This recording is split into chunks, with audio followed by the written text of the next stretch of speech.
DK Global that I work with, their enthusiasm was infectious. After our collaborative Zoom discussions, I always felt at ease. My name is Chavez, and I've been a trial attorney for over 25 years in New Mexico. Well, I got this case in 2019, within a week or so after the incident. RM is a delightful 12-year-old little boy. The only difference from him and other children is that he's tragically afflicted with a very debilitating progressive muscular dystrophy. He's also afflicted with a primary immune deficiency syndrome, which basically means he has a very low immune system.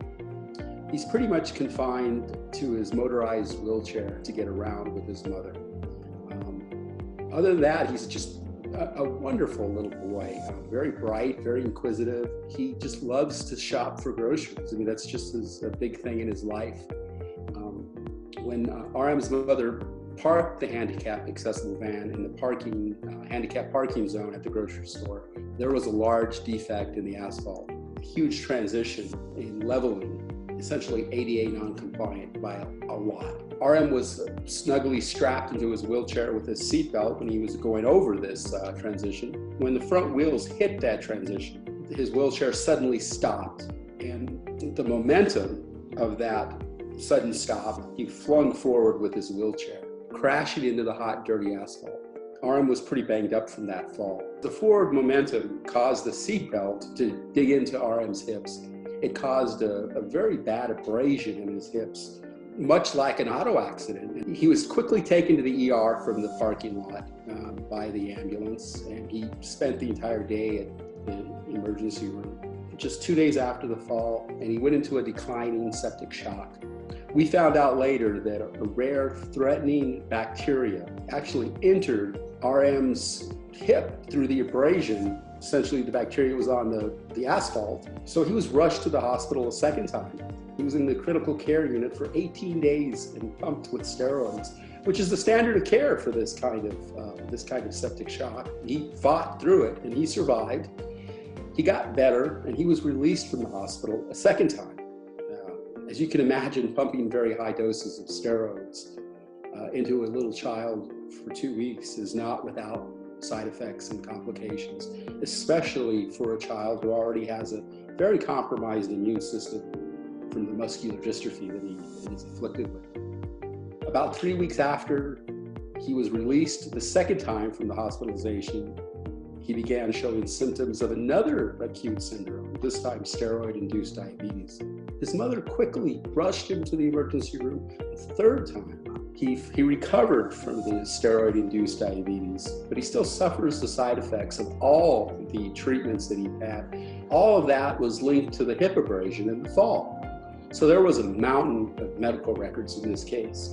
But I knew that connecting the dots of the multiple causations for each of these successive injuries was going to be a very difficult task to explain to a mediator.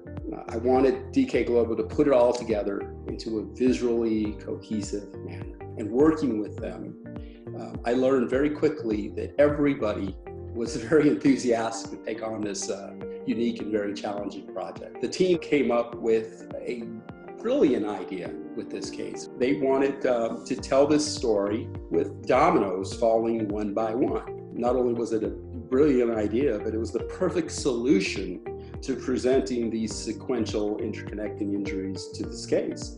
So they put together a fabulous presentation depicting the fall from a better angle than what was shown from the surveillance video. Because the surveillance video showed the fall, but from behind. And DK Global was able to turn it around with an animation and recreate it exactly the way it occurred from a forward position, showing, essentially exemplifying the pain that started this whole thing with RM. That was wonderful. Because it was so good, I literally shared it with the other side, the defense attorneys in this. I didn't want to hide anything.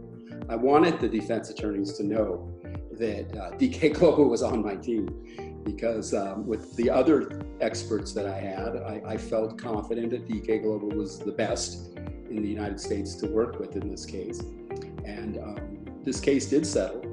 it settled for an amount more than what I thought it would settle for. But I'm so glad that I called DK Global. I had a list of experts. DK Global was high on that list. I'm glad they stayed on that list because I really believe that I would be probably scheduled for a trial 2 years down the road sometime, with a docket of 30 or 40 other trials. This case would get tied up in court somewhere without the help of DK Global in putting this together visually, because it was such a challenging causation to show the mediator. They did a wonderful job. If I could practice another 25 years, I hope to work with DK Global another 25 times. So, that's how good it turned out in this case. And I do believe that DK Global was instrumental in that.